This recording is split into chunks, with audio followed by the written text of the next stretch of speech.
प्राचीन समय में त्रेता युग में मां वैष्णो का अवतार हुआ। कथा के अनुसार रत्नाकर सागर नामक एक भक्त दंपत्ति ने कठोर तपस्या के बाद देवी को पुत्री रूप में पाया। जब बालिका का जन्म हुआ तो उनके शरीर से दिव्य प्रकाश निकल रहा था। इस दिव्य बालिका को सभी ने त्रिकुटा नाम से पुकारा। बाद में इन्हें ही लोग वैष्णवी कहने लगे। छोटी उम्र से ही वैष्णो माता ने तपस्या और भक्ति का मार्ग चुना। वे भगवान विष्णु की आराधना करती थीं और ब्रह्मचर्य का पालन करती थीं। उनका उद्देश्य था धर्म की रक्षा करना और पापियों का नाश करना।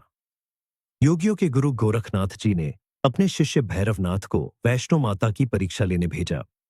भैरवनाथ एक बलशाली साधक था, परंतु उसमें अहंकार भी था।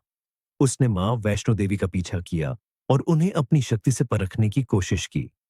भैरवनाथ मां से विवाह करना चाहता था, लेकिन मां ने कहा, मैं केवल भगवान विष्णु की अनन्य भक्त हूं, किसी और के साथ नहीं। भैरवनाथ के लगातार पीछा करने से मां ने अपने सिंह पर सवार होकर त्रिकुट पर्वत की ओर प्रस्थान किया।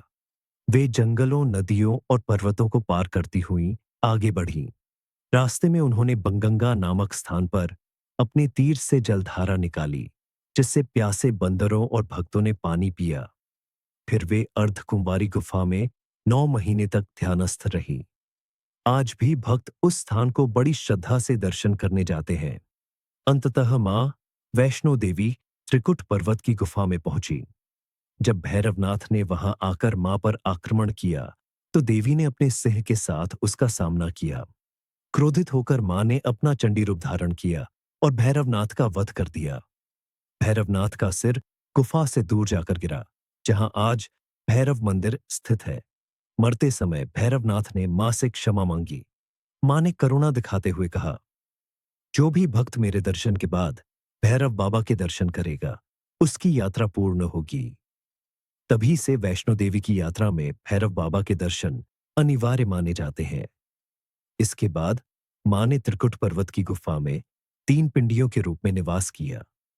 ये 3 पिंडियां मां महाकाली, महालक्ष्मी और महासरस्वती के प्रतीक हैं। आज भी भक्त इन पिंडियों का दर्शन करते हैं और अपनी मनोकामनाएं मां के चरणों में समर्पित करते हैं। मां वैष्णो देवी की कथा हमें यह सिखाती है कि अहंकार का नाश निश्चित है। सच्ची भक्ति और धैर्य से हर कठिनाई दूर होती है। मां हमेशा अपने सच्चे भक्तों की रक्षा करती है।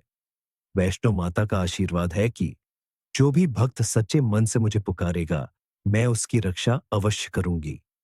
यह थी मां वैष्णो देवी की पावन कथा।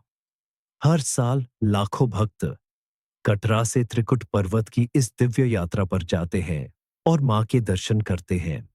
मां वैष्णो देवी की कृपा से हर भक्त का जीवन सुख, शांति और समृद्धि से भर जाए।